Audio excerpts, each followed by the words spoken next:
Social മീഡിയയിൽ ലോകം കണ്ടത് ആർക്കും കൊതി തോന്നുന്ന പ്രണയ നിമിഷങ്ങൾ. ആലിംഗനങ്ങളും ചുവടുവയ്പ്പുകളും ജന്മദിന കൗണ്ട്ഡൗണുകളുമായി നിറഞ്ഞടിയ ഇൻസ്റ്റാഗ്രാം പ്രൊഫൈൽ.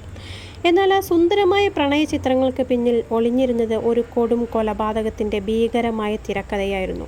പ്രമുഖ മഹാരാഷ്ട്ര വ്യവസായിയുടെ മകൻ കേതൻ വിശാൽ അഗർവാളിനെ പ്രതിശ്രുത വധു സിയ ഗോയലും അവളുടെ രഹസ്യ കാമുകൻ ചേതൻ ചൗധരിയും ചേർന്ന് പൂനെ ലോഹഗഡ് കോട്ടയിലെ അഗാധമായ താഴ്വരയിലേക്ക് തള്ളിയിട്ട് കൊലപ്പെടുത്തിയ കേസിൽ ഞെട്ടിക്കുന്ന വിവരങ്ങളാണ് പുറത്തുവരുന്നത്. കഴിഞ്ഞ ഫെബ്രുവരിയിലായിരുന്നു സിയയുടെയും കേതൻ്റെയും രാജകീയമായ വിവാഹ നിശ്ചയം. വരാനിരിക്കുന്ന നവംബറിൽ ജയ്പൂരിലെ കൊട്ടാരത്തിൽ വെച്ച് 17 കോടി രൂപ ചെലവഴിച്ച് അതിഥികൾക്കായി 2 സ്വകാര്യ വിമാനങ്ങൾ വരെ ബുക്ക് ചെയ്തുകൊണ്ടുള്ള സ്വപ്നതുല്യമായ വിവാഹത്തിനാണ് ഇരു കുടുംബങ്ങളും ഒരുങ്ങിയിരുന്നത്.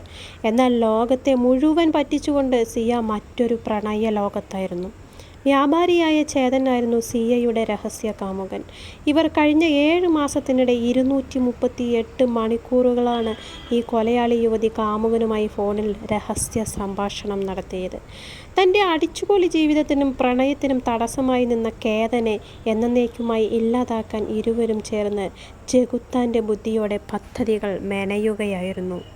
വിവാഹത്തിന് തൊട്ടു മുൻപ് പ്രീ വെഡ്ഡിംഗ് ഫോട്ടോഷൂട്ടിനായി ബാലിയിലേക്ക് പറക്കാനിരുന്ന കേതൻ്റെ യാത്ര സിയ അതിവിദഗ്ധമായി അട്ടിമറിച്ചു. യാത്രാമധ്യേ കാറിൽ വെച്ച് കേതൻ്റെ പാസ്പോർട്ട് സിയ മോഷ്ടിച്ചെടുക്കുകയായിരുന്നു. ബാലി യാത്ര മുടങ്ങിയതോടെയാണ് കേതനെ മരണക്കെണിയൊരുക്കി അവൾ പൂനെയിലെ ലോഹഗഡ് കോട്ടയിലേക്ക് കൂട്ടിക്കൊണ്ടുപോയത്. അവിടെ വെച്ച് ജൂൺ 14-ന് കേതനെ തള്ളി താഴെയിടാൻ ശ്രിയ ആദ്യം ശ്രമം നടത്തി. എന്നാൽ മലയിടുക്കിലെ ഒരു ചെടിയിൽ പിടിച്ച് കേതൻ അത്ഭുതകരമായി രക്ഷപ്പെട്ടു. ഈ സമയം ഒട്ടും പതറാതെ പാമ്പിനെ കണ്ട് പേടിച്ചതാണെന്ന് വരുത്തി തീർക്കാൻ ഉറക്കെ നിലവിളിച്ച് കേതനെ കെട്ടിപ്പിടിച്ചാണ് സിയ അന്ന് രക്ഷപ്പെട്ടത്. എന്നാൽ പിന്മാറാൻ തയ്യാറാവാതിരുന്ന ഇവർ തൊട്ടടുത്ത ദിവസങ്ങളിൽ തങ്ങളുടെ പ്ലാൻ ബി നടപ്പിലാക്കി. ജൂൺ 18-ന് ചേതനെ കോട്ടയിലേക്ക് വിളിച്ചു വരുത്തി മുഖം മൂടി ധരിച്ച് പിന്നാലെ കൂടിയ കാമുകനൊപ്പം ചേർന്ന് ഒട്ടും പ്രതീക്ഷിക്കാത്ത നിമിഷത്തിൽ കേതനെ സിയ ആ അഗാധമായ കൊക്കയിലേക്ക് തള്ളിയിടുകയായിരുന്നു. ഫോട്ടോ എടുക്കുന്നതിനിടെ ശക്തമായ കാറ്റിൽപ്പെട്ട് കേതൻ താഴേക്ക് വീണതാണെന്നാണ് സിയ പോലീസിനോട് കരഞ്ഞു പറഞ്ഞത്. എന്നാൽ പ്രതിശ്രുത വരൻ മരിച്ചു കിടക്കുമ്പോഴും സിയയുടെ മുഖത്ത് യാതൊരു ഭാവവ്യത്യാസവും ഇല്ലാതിരുന്നതാണ് പോലീസിൽ സംശയം ജനിപ്പിച്ചത്. തുടർന്ന് നടത്തിയ അന്വേഷണത്തിൽ കോട്ടയിലെ CCTV ദൃശ്യങ്ങളും ഇരുവരുടെയും ഞെട്ടിക്കുന്ന ഫോൺ രേഖകളും പുറത്തു വന്നതോടെ ഈ സുന്ദരിയുടെ ക്രൂരമുഖം അഴിഞ്ഞു വീണു. കേതനെ കൊലപ്പെടുത്തിയ ശേഷം അവൻ എന്നെ എൻ്റെ ജന്മദിനത്തിൽ തനിച്ചാക്കി പോയി എന്ന രീതിയിൽ ഇൻസ്റ്റാഗ്രാമിൽ കഥയിട്ട സിയയും കാമുകനും ഇപ്പോൾ ഇരുമ്പഴിക്കുള്ളിലാണ്. പണ്ടൊക്കെ പെൺകുട്ടികളെ കല്യാണം കഴിപ്പിച്ച് വിടുന്നത് അത്യാവശ്യം ഭയത്തോടെയായിരുന്നു മാതാപിതാക്കൾ. എന്നാൽ ഇപ്പോൾ ആൺമക്കളെ കല്യാണം കഴിപ്പിക്കുന്നതും അത്യാവശ്യം ഭയത്തോടെ തന്നെ ചെയ്യേണ്ട ഒരു അവസ്ഥ നമ്മുടെ സമൂഹത്തിൽ ഉണ്ടായിരിക്കുന്നു.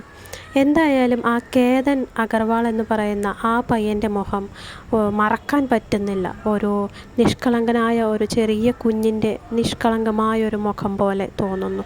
എന്തായാലും ഇവൾക്ക് അവനെ ഇഷ്ടമല്ലെങ്കിൽ ചേതൻ എന്ന് പറയുന്ന അവളുടെ കാമുകൻ്റെ കൂടെ എങ്ങോട്ടെങ്കിലും ഓടിപ്പോയി ജീവിക്കാമായിരുന്നു. 26 വർഷം മാതാപിതാക്കൾ കഷ്ടപ്പെട്ടു വളർത്തിയ ഒരു പയ്യനെയാണ് ഒറ്റ നിമിഷം കൊണ്ട് അവൾ ഇല്ലാതാക്കിയിരിക്കുന്നത്. എത്രയെത്ര സ്വപ്നങ്ങൾ നെയ്തിട്ടും എത്രയെത്ര കഷ്ടപ്പാടുകൾ അനുഭവിച്ചിട്ടുമായിരിക്കും ആ പയ്യനെ ആ അച്ഛനും അമ്മയും വളർത്തി വലുതാക്കി 26 വർഷം വരെ നോക്കിയിട്ടുണ്ടാകും. ഒരൊറ്റ നിമിഷം കൊണ്ട് ആ മാതാപിതാക്കളുടെ സ്വപ്നങ്ങൾ മുഴുവനും തല്ലിക്കെടുത്തിയ ഇവളെയെല്ലാം എന്താണ് പറയേണ്ടത്? ഇവളുമാർക്കെല്ലാം ഇപ്പോൾ ഒരു തോന്നലുണ്ട്. ഇവളുമാർക്കെന്നല്ല, ഇപ്പോൾ ഉള്ള ഒരു സമൂഹത്തിലുള്ള ന്യൂ ജനറേഷൻ ആളുകൾക്കൊരു തോന്നലുണ്ട്. 10-12 വർഷം കഴിഞ്ഞാൽ ജയിലിൽ നിന്ന് ഈസി ആയിട്ട് ഇറങ്ങി വരാം. ഈ 12 വർഷങ്ങൾക്കുള്ളിൽ തന്നെ ഇഷ്ടം പോലെ കാശുണ്ടെങ്കിൽ ഇഷ്ടം പോലെ ജാമ്യവും കിട്ടാവുന്നതാണ്. കല്യാണം ക്യാൻസലായി പോയിട്ടുണ്ടെങ്കിൽ നാട്ടുകാരുടെ ഇടയിൽ അപമാനമായിടും എന്ന് പറഞ്ഞിട്ടാണ് ഇവൾ കേതൻ എന്ന് പറയുന്ന ഈ പയ്യനെ കൊലയ്ക്ക് കൊടുത്തിരിക്കുന്നത്. ഇപ്പോൾ അവൾ TV-യിൽ ന്യൂസിലെല്ലാം മുഖം മറച്ചിട്ട് നടന്നു വരുന്ന കാണുന്നുണ്ട്. അവളുടെ മുഖം ആരും കണ്ടിട്ടുമില്ല, ഒരു നാണക്കേടും ഉണ്ടായിട്ടുമില്ല.